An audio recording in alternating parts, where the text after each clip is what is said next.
My topic is the Battle of 300.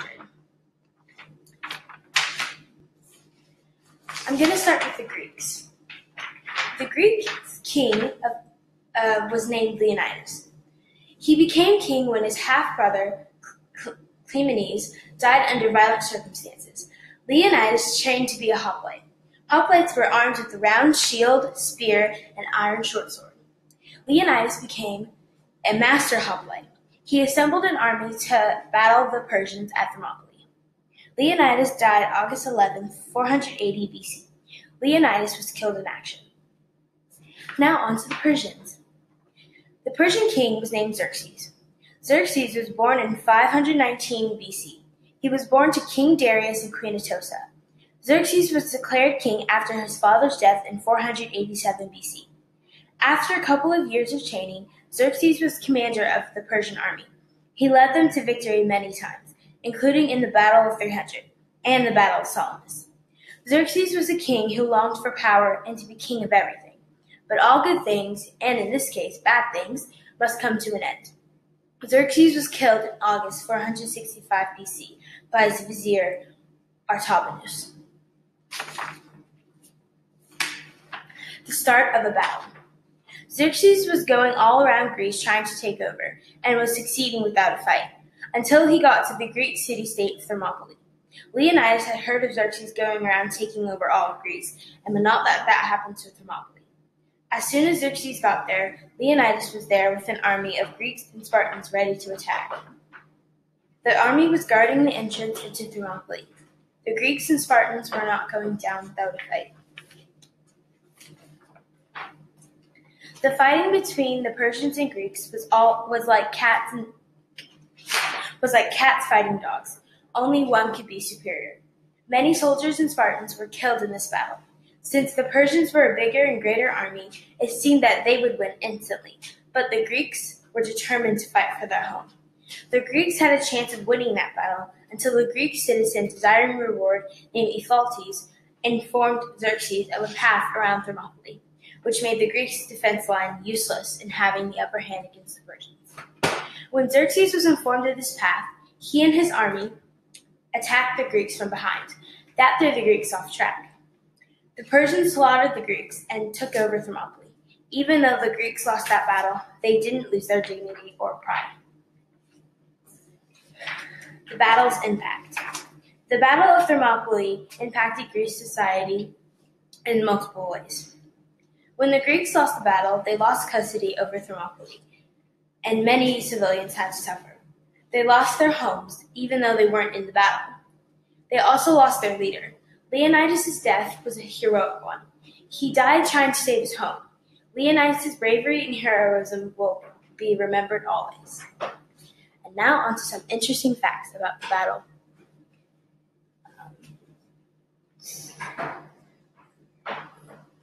Okay.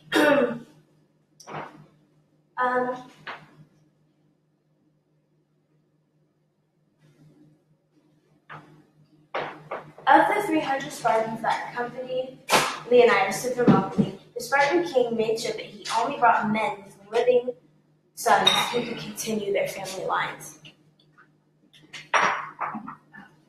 On the first day of fighting, the Persians initially sent arrows at the Greeks, and when that failed to defeat them, a wave of Medes and Scythians struck the front line, only for Persian immortals themselves to be sent forward and all was lost. So many men were said to have died on the first day that Xerxes, who was observing the battle for the throne, and that they'd set up for him, jumped out of his seat 3 times in astonishment.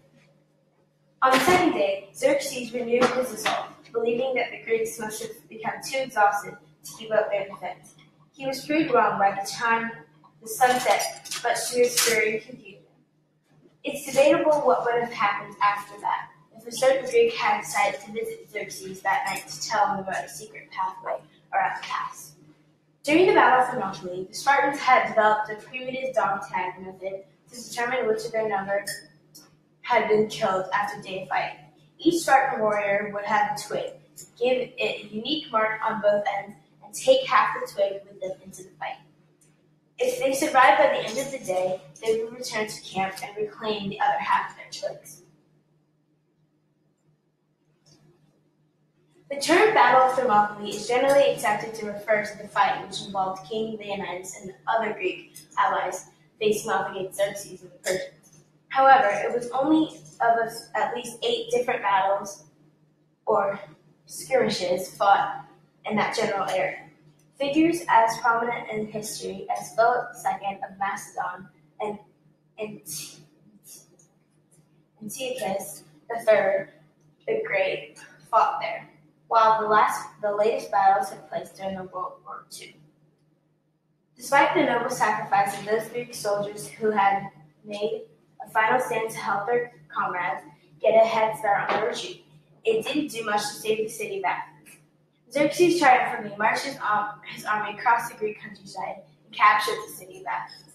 However, the Athenians had prepared for this outcome and deserted the city. Still, Xerxes took the time to raid and loot the great Greek city. Ephialtes of Trachis had a much simpler motivation to help the Persians get around Thermopylae. He wanted a reward. In honor of his betrayal, Ephialtes' name now means nightmare in the Greek language. It is also an allegory for traitor. Not all the Spartans stayed at Thermopylae to die.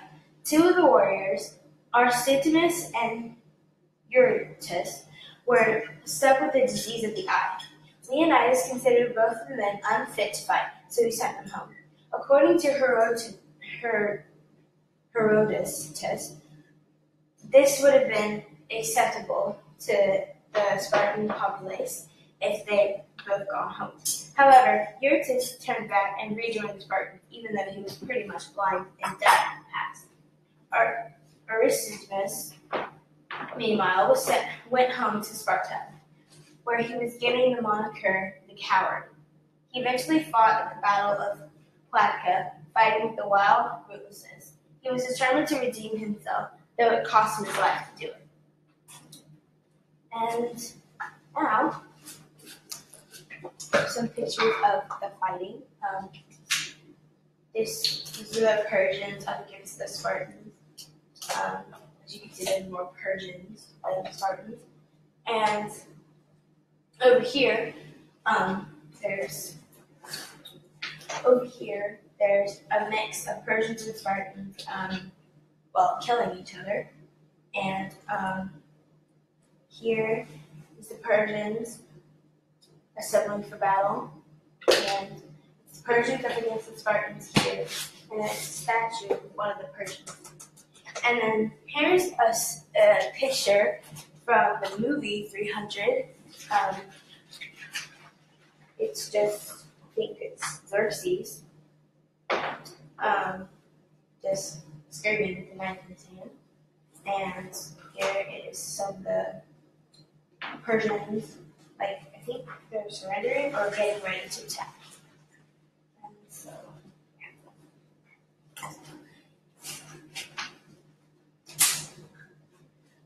That was my presentation of the Battle of 300. Thank you.